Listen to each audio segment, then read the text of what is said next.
Hello students, good evening all of you. आज मैं फिर आपके सामने आ गया हूँ। मैं हरसेवक सिंह और मेरा चैनल का है एड्रेस @ज्ञानदीप कोचिंग _ सोनू कालिया। आज मैं बात करने जा रहा हूँ आपके सामने मैथ्स का एक ऐसा टॉपिक जो फर्स्ट चैप्टर है 10th क्लास में, वो है रियल नंबर। पहले मैं आपको थोड़ा सा एक वर्बली बता दूं जो आप देखा आपने शुरू से सीखा हुआ छोटी क्लासेस में। होल नंबर और नेचुरल नंबर। होल नंबर हमेशा कौन सा होता है? 0 1 2 3 4 5 6 7 8 से लेकर इंफिनिट तक। नेचुरल नंबर होते हैं जो 1 से स्टार्ट होते हैं। 1 2 3 4 5 6 में 0 नहीं होता, ठीक है ना। इंटीजर होते हैं जो भी आपके नंबर लाइन पे नंबर आते हैं वो सारे इंटीजर होते हैं, जिसमें -1 2 3 4 0 1 2 3 4 5 6 7 8 होता है, ठीक है।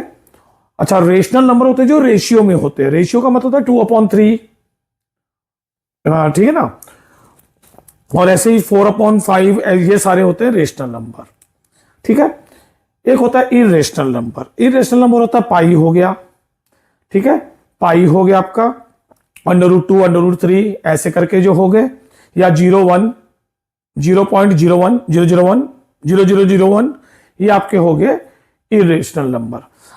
इन सबको अगर आप मिला दो, यानी कि कौन कौन से 0 1 2 3 4 -1 2 3 4 2/3 -2/3 √2 √3 √5, ये हमारा हो गया रियल नंबर। रियल नंबर में सब कुछ आ जाता है। इसमें होल नंबर वाले सारे, नेचुरल नंबर वाले सारे, इंटीजर सारे, ठीक है ना, इरेशनल सारे, रेशनल सारे, ये सब हमारे मिलाकर बनता है रियल नंबर। हमारा अगर 9th की बात करें तो 9th में हमको सिर्फ रेशनल नंबर तक, रेशनल नंबर तक था, इरेशनल नंबर तक था। अब हमारे पास इरेशनल नंबर भी आ जाएंगे और हमारे पास रियल नंबर, अब हमारे पास रियल नंबर आ जाएंगे। जैसे मैं बात करूं, अगर आपको पूछा जाता है 10th में कि एलसीएम और एचसीएफ निकालो प्राइम फैक्टराइजेशन मेथड से, किसका निकालना है? 40 और 60 का निकालना है। तो आपने क्या करना है? 40 का अलग से निकालो, 60 का अलग से निकालो, क्योंकि प्राइम फैक्टराइजेशन मेथड क्या बोलता है? 40 का अलग से निकाल के 60 का अलग निकालना है आपने। 40 का निकाला, 40 को 2 से डिवाइड किया 20 आया, 20 को 2 से डिवाइड किया 10 आया, 10 को 2 से डिवाइड किया 5 आया, 5 को 5 से डिवाइड किया 1 आया। यहां पे याद रहे, ऐसा ना कर देना कि 4 को 10 से कर दिया। यहां पे हमेशा प्राइम नंबर आने चाहिए। प्राइम नंबर वो होते हैं जो अपने टेबल पे आते हो, दूसरे के टेबल में नहीं आते। और आपने 4 लिख दिया, यहां पे 10 लिख दिया, तो 4 तो कंपोजिट नंबर है, 4 तो 2 के टेबल में आता है। जो अपने टेबल पे आते हैं, यहाँ पे सब प्राइम नंबर होने चाहिए आपके पास। तो मैंने 40 का क्या लिखा? 2 कितनी बार है? 3 बार। 2 की पावर 3 इंटू 5। इसमें 2 कितनी बार है? 2 बार है। और 3 कितनी बार है?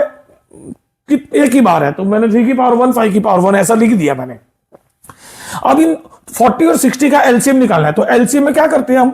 ये जो हमारे पास दोनों हैं, ये और ये, एलसीएम में हम देखते हैं कि सबसे बड़ी पावर 2 की 3 है, 2 की 2 है। तो बड़ी पावर कौन सी है? 2 की 3। तो हम यहां पे 2 की पावर 3 लिख देंगे। ओके, अच्छा। अब इसमें 3 नहीं है, इसमें 3 है, यानी सबसे बड़ी पावर कौन सी है? 3 की पावर 1, यानी कि 3। ओके, इसमें 5 की पावर 1 5 की पावर 1 दोनों में 1 है, मतलब एक तरह से देखा जाए तो हम इसको 1 लिख सकते हैं। नहीं लिखोगे तो भी चल जाएगा, यानी कि एक बार आता है। तो हमने एक बार आता है, सबसे ज्यादा किस में है? दोनों में सेम ही है, तो एक ही बार है, तो एक बार लिख दिया। यानी ज्यादा वाली पावर हम लोग नोट करेंगे, ठीक है। तो यहां पे लिख दिया 2 की पावर 3 सबसे ज्यादा इसमें है, 3 की पावर 1 इसमें तो है ही नहीं 3, तो इसको 3 की पावर 1 ज्यादा वाला इसमें है ज्यादा, 5 की पावर 1 दोनों में सेम है। तो 2 की पावर 3 का क्या बन गया? 8 8 इंटू 3 इंटू 5 यानी 120 इसका एलसीएम आ जाता है, ठीक है। बहुत सिंपल है। एचसीएफ की बात करें, एचसीएफ में क्या होता है? जो कम पावर वाली होंगी वो आपने लिखनी है, जिसकी पावर कम होगी। अब 2 की पावर 2 2 की पावर 3, कम किस में है? 2 की पावर 2, तो मैंने 2 की पावर 2 लिख दिया। 3 की पावर कम किस में है? इसमें है। 3 की पावर है ही नहीं, इसमें 1 है, इसमें 0 है, तो मैंने 3 लिखा ही नहीं, यहां पर मैंने 3 ही नहीं लिखा। इसमें 5 की पावर 1 5 की पावर कम किस में है? दोनों में सेम है, तो 5 लिख दिया। 2 की पावर 2 इज इक्वल टू 4 और ये 5 लिख दिया मैंने, तो 4 5 20, यानी एचसीएफ और एलसीएम हमारा आ गया, ठीक है। अच्छा, कई बार क्या हो जाता है कि हम ये पूछ लेते हैं कि मान लो मैं इसी सम को लेके चलता हूं, है ध्यान से देखना। हमारा एक फॉर्मूला होता है कि HCF into LCM is equal to first number into second number. अब इसके मुताबिक बात करें तो ये फर्स्ट नंबर है, सेकंड नंबर है, ठीक है। ये फर्स्ट नंबर है, ये सेकंड नंबर है, ठीक है। एग्जाम में तुम्हें क्या आएगा कि फर्स्ट नंबर और सेकंड नंबर दे रखी होगी और एक एलसीएम दे रखा होगा, ठीक है। आपको पूछेंगे एचसीएफ निकालो, ठीक है। आपको एलसीएम और एचसीएफ को मल्टीप्लाई करना है फर्स्ट नंबर, और इक्वल किसके होगा, first number into second number. चलो मैं इसके ऊपर लेके चलता हूं, हमें इसका पता है एचसीएफ कितना आ रहा है 20, चलो मालूम है हमें। मान लो तुम्हें एग्जाम में आ जाता है एचसीएफ 20 है, फर्स्ट नंबर 40 है, सेकंड नंबर 60 है, तो एलसीएम निकालो। तो एलसीएम निकालना है तो इसको एलसीएम को यही रखो, एचसीएफ को इसके नीचे ले आओ, तो फॉर्मूला क्या बन जाएगा, फिर एलसीएम निकालने का फॉर्मूला क्या बनेगा, first number into second number, first number into second number upon HCF, यही बनेगा ना। और अगर हम इसको फर्स्ट नंबर देखें तो फर्स्ट नंबर हमारी कौन सी है 40 इंटू 60 अपॉन, अब आप देखो कि हमारा एचसीएफ कितना आया था 20 आया था, तो 20 कर दिया, ठीक है। 20 बना 20 22 आर, तो क्या बचा 2 इंटू 60 कितना हो गया 120। देखो ध्यान से देखो 120 हमारा एलसीएम आ गया था, मैंने इसी सम को ऐसे में ले लिया, first number into second number, ये एचसीएफ नीचे ले आया। मान लो आपको फर्स्ट नंबर और सेकंड नंबर दे रखी है और एचसीएफ आपने निकालना है, एचसीएफ निकालना है, तो आपको एलसीएम दे रखा होगा, तो एलसीएम दे रखा तो एलसीएम इसके नीचे आ जाएगा फर्स्ट नंबर, तो यहाँ पे एलसीएम आ जाएगा, यहाँ पे एचसीएफ आ जाएगा, HCF is equal to first number into second number upon LCM, अगर एचसीएफ निकालना है तो, ठीक है। बात समझ गए ना, इसको नीचे ले आओगे तो एलसीएम की फॉर्मूला बन जाएगा, और अगर इसको नीचे ले आओगे तो एलसीएम का फॉर्मूला, एलसीएम को नीचे ले आओगे तो एचसीएफ निकालने का फॉर्मूला बन जाएगा। आपने फर्स्ट नंबर सेकंड नंबर याद रखना है, ये जरूर पूछा जाता है 1 मार्क्स में, 2 मार्क्स में भी आ सकता है, तो ये ध्यान देना। अच्छा कई बार क्या हो जाता है कि हमारे पास एलसीएम और एचसीएफ की 3 नंबर्स आती हैं, जैसे 30 40 और 60, हमने प्राइम फैक्टराइजेशन मेथड से तीनों को अलग अलग निकालना है। इन दोनों का मैंने वहां निकाला था 30 को, देखो लास्ट में 0 है, जो मैंने आपको पिछली वीडियो में आपको मैंने बताया था कि लास्ट में 0 2 से डिवाइड हो जाएगा तो 15 आ गया, 5 और 1 6 होता है तो 3 से डिवाइड हो जाएगा, तो इसको 3 5 और 15 5 के ऐसे किया और हमारे पास ये फिगर हमारे पास आ जाती है, ठीक है। अब 30 का ये निकलेगा 2 की पावर 3 जो मैंने वहां पे भी लिखा था, और 5 और ये आ जाएगा। अब आपने ध्यान देना एक बात पे कि आपका एलसीएम निकालना है, और इन तीनों में आपने क्या देखना है कि सबसे बड़ी पावर किसमें है, 2 है 3 और 5, 3 इसमें चीजें हैं 2 3 5, 2 की पावर सबसे ज्यादा किसमें है, इसमें है, तो 2 की पावर 3 लिख दो। 3 की पावर ज्यादा किसमें है, इसमें, और इसमें 1 1 ही तो है, तो 3 का 3 लिखा। 5 की पावर ज्यादा किसमें है, तीनों में सेम है एक बार, तो 5 की पावर एक बार लिख दी हमने।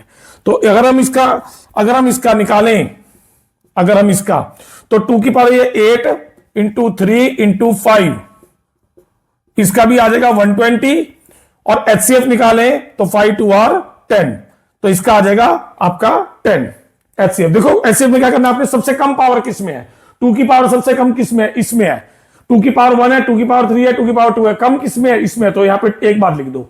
3 की पावर कम किसमें है, इसमें है, क्योंकि है ही नहीं, तो हमने यहां पे लिखना ही नहीं है, क्योंकि है ही नहीं। इसमें 5 की पावर कम किसमें है, तीनों में सेम है, तो 5 लिख, यानी 2 और 5 लिखेंगे, 3 क्यों नहीं लिखेंगे हम, क्योंकि 3 की पावर कम किसमें है, तो कम इसमें, इसमें या इसमें, तो इसमें है 0 बार, तो हमने 0 बार हमने लिखा ही नहीं, ठीक है, और 10 आ गया। अब थोड़ा ध्यान देना, हमारे पास 3 संख्या है 30 40 60, और उस टाइम पे आपको पूछा जाए कि एलसीएम का फॉर्मूला क्या होगा, इसकी तरह मत कर देना, क्या इसकी तरह मत कर देंगे, एलसीएम निकालना हो तो एचसीएफ को अपॉन, ऐसे मत कर देना। इसका एक फॉर्मूला है कि अगर आपने एलसीएम निकालनी है, मान लो 3 संख्या आपके, जैसे 30 40 60, मैं यहां पे लिख दूं 30 40 60, ठीक है। आपने यहां पे लिखना है, मान लो अगर पी क्यू आर, मान लो मैं मान लेता हूं कि पी क्यू आर कोई संख्या है, आपने एलसीएम निकालना है, तो क्या करना है, P into Q into R को पहले मल्टीप्लाई करो, तीनों संख्या जो आपको दे रखी होगी, जैसे इन तीनों का मल्टीप्लाई कर दिया, into HCF of P Q are, तीनों का जो एचसीएफ आएगा आपने वो लिखना है यहां पर मल्टीप्लाई में।